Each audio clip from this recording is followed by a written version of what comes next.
ನಮಸ್ಕಾರ ಪ್ರೀತಿಯ ವೀಕ್ಷಕರಿಗೆಲ್ಲ. ಇನ್ಸ್ಟಂಟ್ ಆಗಿ ಈ ರೀತಿ ಗೂಡು ಗೂಡಾದಂತಹ ಹೊಂಬಣ್ಣ ಕಲರ್ ಬರುವಂತಹ ದೋಸೆನ ಹೇಗೆ ಮಾಡೋದು ಅಂತ ನಾನಿವತ್ತು ನಿಮ್ಮ ಜೊತೆ ಶೇರ್ ಮಾಡ್ಕೊಳ್ತಾ ಇದ್ದೀನಿ. ಇದಕ್ಕೆ ಯಾವುದೇ ರೀತಿಯಾದಂತಹ ಅಕ್ಕಿ ಉದ್ದಿನ ಬೇಳೆ ನೆನೆಸ್ಬೇಕು, ಪರ್ಮೆಂಟೇಷನ್ ಮಾಡಬೇಕು ಅನ್ನುವಂತಹ ಕೆಲಸ ಇಲ್ಲ. 10 ನಿಮಿಷದಲ್ಲಿ ನೀವು ದೋಸೆನ ರೆಡಿ ಮಾಡ್ಕೊಳ್ಬಹುದು. ಅದು 2 ಥರ, ಒಂದು ನಾರ್ಮಲ್ ಪೇಪರ್ ದೋಸೆ ಹಾಗೆ ಇನ್ನೊಂದು ಸೆಟ್ ದೋಸೆ.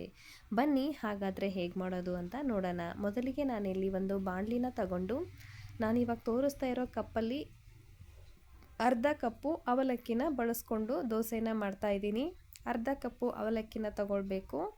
ಯಾವ ಕಪ್ಪಲ್ಲಿ ಅವಲಕ್ಕಿನ ತಗೊಂಡಿರ್ತೀರ ಅದೇ ಕಪ್ಪಲ್ಲಿ 1 ಕಪ್ನಷ್ಟು ಉಪ್ಪಿಟ್ಟು ರವೆನ ತಗೋಬೇಕು. ಉಪ್ಪಿಟ್ಟು ರವೆ ಅಂದರೆ ಸಣ್ಣ ರವೆ, ಬಾಂಬೆ ರವೆ ಅಥವಾ ಚಿರೋಟಿ ರವೆನಾದರೂ ಬರುತ್ತೆ ನೋಡಿ. ಇವಾಗ ಇದೇ ಕಪ್ಪಲ್ಲಿ 1 ಕಪ್ನಷ್ಟು ರವೆನ ಬಳಸ್ಕೊಳ್ತಾ ಇದ್ದೀನಿ. ಆ ರವೆನ ಹಾಕ್ಕೊಳ್ಳಿ. ಅದಕ್ಕೆ ನೀವು ಅವಲಕ್ಕಿ ಗಟ್ಟಿ ಇದ್ದರೆ ಮುಂಚೆನೇ ಸ್ವಲ್ಪ ನೀರಿನಲ್ಲಿ ನೆನೆಸಿಡಿ. ನೋಡಿ, ಇವಾಗ ಯಾವ ಕಪ್ಪಲ್ಲಿ ಅಕ್ಕಿ ಮತ್ತು ರವೆನ ತೊಗೊಂಡಿದ್ದೀವೋ ಅದೇ ಕಪ್ಪಲ್ಲಿ 1 ಕಪ್ನಷ್ಟು ಗಟ್ಟಿ ಮೊಸರನ್ನ ತೊಗೊಳ್ಬೇಕಾಗತ್ತೆ, ಮತ್ತು 1 ಕಪ್ಪು ನೀರು. ನಾನು ಹೇಳಿರುವಂತಹ ಎಲ್ಲ ಸಾಮಾನುಗಳನ್ನು ಒಂದೇ ಲೋಟದ ಅಳತೆ ಮೆಜರ್ಮೆಂಟಲ್ಲಿ ತೊಗೊಂಡ್ರೆ ಪರ್ಫೆಕ್ಟಾಗಿ ದೋಸೆ ಅಂತೂ ರೆಡಿ ಆಗುತ್ತೆ. ಇದನ್ನು ಚೆನ್ನಾಗಿ ಕಲಸಿ 10 ನಿಮಿಷ ರೆಸ್ಟ್ ಮಾಡಲಿಕ್ಕೆ ಬಿಡಬೇಕಾಗುತ್ತೆ. ನೋಡಿ, 10 ನಿಮಿಷ ಆದಮೇಲೆ ಚೆನ್ನಾಗಿ ರವೆ ಮತ್ತು ಅವಲಕ್ಕಿ ನೀರು ಮತ್ತು ಮೊಸರನ್ನ ಅಬ್ಸರ್ವ್ ಮಾಡಿದೆ. ಇವಾಗ ನಾವು ಇದನ್ನು ಮಿಕ್ಸಿ ಜಾರ್ಗೆ ಹಾಕ್ಕೊಳ್ಬೇಕಾಗುತ್ತೆ. ಎಲ್ಲವನ್ನು ಸೇರಿ ನಾನು ಮಿಕ್ಸಿ ಜಾರ್ಗೆ ಹಾಕ್ಕೊಳ್ತಾ ಇದ್ದೀನಿ. ಚೆನ್ನಾಗಿ ಕಲಿಸ್ಕೊಂಡ ನಂತರ ಮಿಕ್ಸಿ ಜಾರ್ಗೆ ಹಾಕ್ಕೊಳ್ಳಿ. ಇದು ಒಂದೇ ಟೈಮ್ಗೆ ನನಗೆ ಮಿಕ್ಸಿ ಜಾರಲ್ಲಿ ಹಿಡಿಯುತ್ತೆ, ಹಾಗಾಗಿ ನಾನು ಒಂದೇ ಸರಿ ಇದನ್ನು ಹಾಕ್ಕೊಂಡು ಗ್ರೈಂಡ್ ಮಾಡ್ಕೊಳ್ತಾ ಇದ್ದೀನಿ. ಮತ್ತು ಸ್ವಲ್ಪ ಪಾತ್ರೆಗೆ ನೀರು ಹಾಕ್ಕೊಂಡು ಅದಕ್ಕೆ ಸೇರಿಸ್ಕೊಳ್ತಾ ಇದ್ದೀನಿ. ದೋಸೆಗೆ ಹಿಟ್ಟು ಹೇಗೆ ನೀವು ನಾರ್ಮಲಾಗಿ ರೆಡಿ ಮಾಡ್ತೀರೋ ಅದೇ ಥರನೇ ಇದನ್ನು ಕೂಡ ರೆಡಿ ಮಾಡ್ಕೊಳ್ಬೇಕಾಗುತ್ತೆ. ಇವಾಗ ಇದನ್ನು ಮಿಕ್ಸಿ ಮಾಡ್ಕೊಂಡು ಬರೋಣ. ನೋಡಿ, ಮಿಕ್ಸಿ ಮಾಡಿ ಆದಮೇಲೆ ನಾನು ನಿಮಗೆ ತೋರಿಸ್ತಾ ಇದ್ದೀನಿ. ಈ ಥರ ನೀವು ಇದನ್ನು ಗ್ರೈಂಡ್ ಮಾಡ್ಕೊಳ್ಬೇಕು. ಇದನ್ನು ಪಾತ್ರೆಗೆ ತೆಗಿಬೇಕಾದ್ರೇ ನಿಮಗೆ ಗೊತ್ತಾಗುತ್ತೆ. ನಾರ್ಮಲ್ ದೋಸೆ ಹಿಟ್ಟು ಯಾವ ರೀತಿ ಇರುತ್ತೋ ಅದೇ ಥರ ಇದು ಬ್ಯಾಟರ್ ಕೂಡ ರೆಡಿಯಾಗಿರುತ್ತೆ. ಇದಕ್ಕೆ ರುಚಿಗೆ ತಕ್ಕಷ್ಟು ಉಪ್ಪನ್ನು ಆ್ಯಡ್ ಮಾಡ್ಕೊಳ್ಳಿ. ಹಾಗೆ ಒಂದು 1/4 ಟೀ ಚಮಚದಷ್ಟು ಇದಕ್ಕೆ ನಾನು ಸೋಡಾನ ಬಳಸ್ಕೊತಾ ಇದ್ದೀನಿ. ಇವಾಗ ಇದನ್ನು ಚೆನ್ನಾಗಿ ಮಿಕ್ಸ್ ಮಾಡ್ಕೊಳ್ಳಿ. ಸೋಡಾ ಹಾಕ್ಕೊಳ್ಳೋದ್ರಿಂದ ಪ್ಲಫಿಯಾಗಿ ಬರುತ್ತೆ, ಸ್ಪಾಂಜ್ ಆಗಿ ಬರುತ್ತೆ. ಇದು ಇನ್ಸ್ಟಂಟ್ ದೋಸೆ ಅಲ್ವಾ, ಆ ಕಾರಣಕ್ಕೆ ಸ್ವಲ್ಪ ಸೋಡಾನ ಬೆರೆಸ್ಕೊಳ್ಬೇಕಾಗುತ್ತೆ. ಹಾಗೆಯೇ ಈ ಕಡೆ ನಾನು ಗ್ಯಾಸ್ ಮೇಲೆ ತವೆನ ಚೆನ್ನಾಗಿ ಬಿಸಿ ಮಾಡೋಕ್ಕೆ ಇಟ್ಕೊಂಡಿದ್ದೆ. ಕಾಯ್ದಿರುವಂತಹ ತವೆಗೆ ಮೊದಲಿಗೆ ಎಣ್ಣೆನ ಸುತ್ತಲೂ ಹಚ್ಕೊಂಡು ನಂತರ ನೀರನ್ನು ಹಾಕಿ ಎಣ್ಣೆ ಹೀಟನ್ನು ಕಡಿಮೆ ಮಾಡ್ಕೊಳ್ತಾ ಇದ್ದೀನಿ. ಒಂದು ಕಾಟನ್ ಬಟ್ಟೆಯಿಂದ ಒರೆಸ್ಕೊಂಡು ಆ ನಂತರ ನಾನು ದೋಸೆನ ಹಾಕ್ಕೊಳ್ತಾ ಇದ್ದೀನಿ.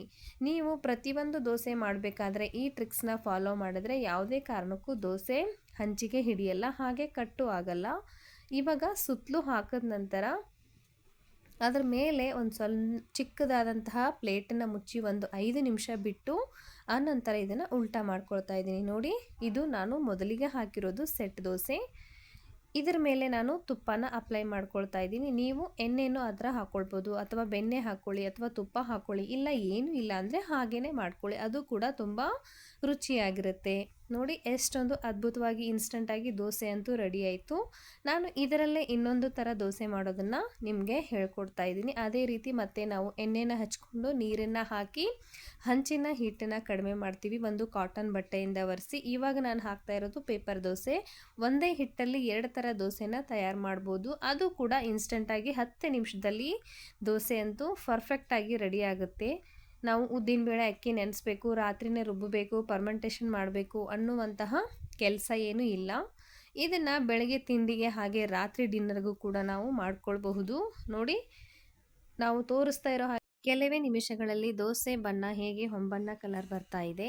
ಇದಕ್ಕೂ ಕೂಡ ಸ್ವಲ್ಪ ತುಪ್ಪನ ಅಪ್ಲೈ ಮಾಡ್ಕೊಳ್ತಾ ಇದ್ದೀನಿ. ಬೇಡ ಅಂದರೆ ಸ್ಕಿಪ್ ಮಾಡಬಹುದು. ತುಪ್ಪ ಹಾಕೋದ್ರಿಂದ ರುಚಿ ಇನ್ನೂ ಜಾಸ್ತಿ ಆಗುತ್ತೆ ಅನ್ನೋ ಒಂದು ಕಾರಣಕ್ಕೆ ನಾನು ಹಾಕ್ಕೊಳ್ತಾ ಇದ್ದೀನಿ. ಸುತ್ತಲೂ ಹೇಗೆ ಹೊಂಬಣ್ಣ ಕಲರ್ ಬರ್ತಾ ಇದೆ ಅಂತ ನೀವೇ ನೋಡಬಹುದು. ನೋಡಿದ್ರೇ ದೋಸೆ ಇವಾಗಲೇ ತಿಂದುಬಿಡಬೇಕು ಅನ್ನುವಂತಹ ಫೀಲ್ ಬರ್ತಾ ಇದೆ. ಇವಾಗ ಇದು ಕೆಳಗಡೆ ಚೆನ್ನಾಗಿ ಬೆಂದಿದೆ. ನಾನಿವಾಗ ಇದನ್ನು ಮತ್ತೆ ಫೋಲ್ಡ್ ಮಾಡ್ತಾ ಇದ್ದೀನಿ. ನೋಡಿ, ಯಾವ ದೋಸೆಗೂ ಇದೇನು ಕಡಿಮೆ ಇಲ್ಲ. ನಾವು ರಾತ್ರಿ ಎಲ್ಲ ಅಕ್ಕಿ ನೆನೆಸಿ ರುಬ್ಬಿ ಪರ್ಮೆಂಟೇಷನ್ ಮಾಡಿದ್ರೆ ಬರುತ್ತಲ್ಲ, ಅದೇ ರುಚಿನೇ ಇರುತ್ತೆ, ಅದೇ ಟೇಸ್ಟೇ ಇರುತ್ತೆ. ಹಾಗೆಯೇ ನಾನು ಇನ್ನೊಂದು ಸೆಟ್ ದೋಸೆನ ನಿಮಗೆ ಹಾಕಿ ತೋರಿಸ್ತಾ ಇದ್ದೀನಿ. ನೋಡಿದ್ರೇ ಗೊತ್ತಾಗುತ್ತೆ ಗೂಡು ಗೂಡಾಗಿ ಸ್ಪಾಂಜಾಗಿ ಹೇಗೆ ದೋಸೆ ರೆಡಿ ಆಗ್ತಿದೆ ಅಂತ. ಎಲ್ಲರೂ ಕೂಡ ಇದನ್ನು ಒಂದ್ಸರಿ ಟ್ರೈ ಮಾಡಿ ನೀವೇ ಹೇಳ್ತೀರಾ ತುಂಬ ಅದ್ಭುತವಾಗಿದೆ ಅಂತ. ಇದನ್ನು ನಾನು ಇವತ್ತು ಕೆಂಪು ಚಟ್ನಿ ಜೊತೆ ಸರ್ವ್ ಮಾಡಿದ್ದೀನಿ.